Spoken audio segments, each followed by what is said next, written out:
Your app is live in the App Store, but do you know exactly which keywords it's already showing up for? And are these keywords actually bringing you the right users? Most developers don't check this, and that's a missed opportunity, because your app might already be indexed for hundreds of keywords, some strong, some completely irrelevant, and knowing the difference changes everything. Hi, I am Anna, an ASO specialist. Today I want to show you one tool that answers all of this: app keywords. It's inside ASOMobile, and it does two things really well. Shows you how your app is indexed and helps you find new keyword opportunities from competitors. Let's go! Block 1. What is app keywords and why it matters?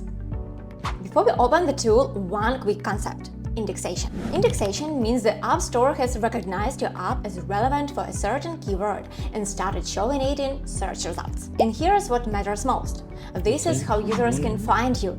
You get most installs from top positions, but if your app is indexed at all, that's already a good sign. It means the algorithm considers your app relevant for that search. App keywords shows you exactly which keywords your app is indexed for, how much traffic each one has, how competitive it is, and what position you currently hold. Look at the top of the screen. Indexed 2076 keywords. That's how many search queries this home workout app is currently showing up for. And now we can see exactly what these keywords are and decide which one to focus on. Block 2. Indexation and new indexation tabs. What you're already ranking for. The first tab is indexation. This is your starting point. You see every keyword the app is indexed for, with traffic, complexity, efficiency, and your current rank. Right away, you can sort by traffic to see the most popular keywords first, or by any other metric. For our home workout app, workout at 3,370 searches per day, home workout 903, exercise apps 808. These are strong, relevant keywords the app is already showing up for. But now, look what happens when we sort by traffic from highest to lowest. Nike, more than 12,000 searches. MyFitnessPal, 9,106 searches.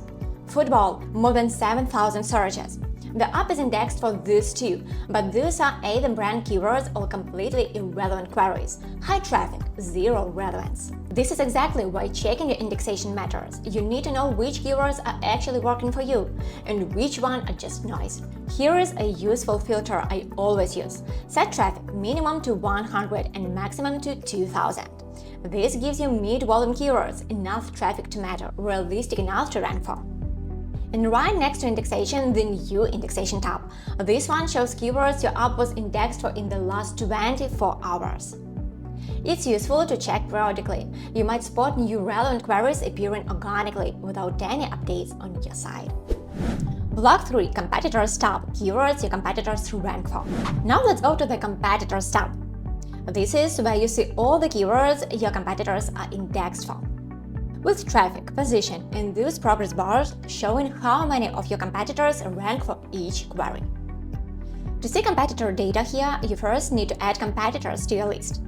The straightforward way, click the plus competitors button at the top. A window opens. Type the name or URL of the competitor app and add it to your list. On the right side, you'll also see suggested competitors, apps similar to yours that the tool recommends. Pick the most relevant ones and add them. Now let's look at what the data actually shows. The green zone keywords are definitely relevant and worth targeting. The yellow zone less obvious but still valuable. And if you see a brand icon next to a keyword, it means it's brand related, harder for other apps to get traffic from. Hover over it and see which brands it's connected to. Here's what I found useful: sort by fewest competitors. You'll mostly see irrelevant keywords, but sometimes you'll spot queries your competitors simply overlooked. Real traffic, low competition, worth checking. When you find a useful keyword, hit plus and it goes straight to the keyword monitor. That's your certain list where all keywords you'll added across any tool are stored. And it's not just a list, you can track position dynamics for each keyword over time, so you always know what's moving and what's not. Block 4. Lifehack. Find competitors directly from your keyword list. And here's my favorite trick: finding competitors directly by keyword. Pick one that's highly relevant to your app. Then click the small icon with 3 vertical bars next to it.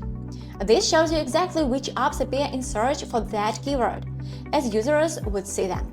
And here is the bonus, it's also a great way to check if keyword is actually relevant to your app. If the top results are apps similar to yours, the keyword fits your niche. If you see completely unrelated apps, that's a signal the keyword might not be the right fit, even if the traffic looks good. Pick 10-15 similar apps and hit plus to add them to your competitor list. Top apps have already done the optimization work. Analyzing their keywords gives you a shortcut. Block 5 Comparison tab. Where are you behind? This is my favorite tab, Comparison. Here you can see not just competitor keyword data, but your position compared to theirs side by side. You immediately see where they outperform you and where you have room to catch up. Just choose which competitor you want to compare against. Click that drop down and you'll see all the apps you added to your competitor list earlier. Pick one and the table immediately shows you position side by side. For example, for home workout app, your app ranks position 1, competitor is at position 7. That's a win, it means your metadata is working for this keyword. But for workout app free, your app at position 3. Competitor at position 9, another strong keyword to keep optimizing. It's the fastest way to spot gaps in your keyword strategy without spending hours on manual research. Block 6 Suggestions tab. Expand from what you already have. In the last tab, Suggestions. This section shows keyword suggestions based on the keywords you already added to your list. The more keywords you add throughout your research, the more suggestions you get here. It's a great way to expand your keyword list organically, based on what's already working. Same workflow, find something relevant, hit plus, add to Keyword Monitor. And before we wrap up, a few small features in this tool that are worth knowing about. First, the Translate button in the top right corner. If you are targeting multiple markets, you can translate your keyword list into other languages directly here, no need to switch tools. Second, Hide Google. Once you've reviewed a keyword and added it to your list, turn Hide on. It removes already added keywords from the view, so you can focus only on new ones. Really useful when you're walking through a long list. Third, the magnifying glass icon next to any keyword. Click it and it opens Keyword Check for that specific query, where you can dig deeper into traffic, complexity, and history. We covered Keyword Check in detail in a previous video. A link is in the description if you want to go deeper. And finally, the light bulb icon. It shows additional suggestions and tips for that keyword. Quick way to get more ideas without leaving the tool. So that's App Keywords, one tool that shows you the full picture of how your app is indexed, what your competitors are ranking for, and where the gaps in your keyword strategy. App Keywords is part of the paid plans, but before committing to anything, I'll suggest you start it with 7-day free trial. It gives you full access to everything I showed today, all the data, all the tabs. Try it, explore it, see if it works for your app. And if you decide to continue, use my promo code ASOGROW for 30% off any plan. Found this useful? Subscribe for more ASO breakdowns. See you in the next one.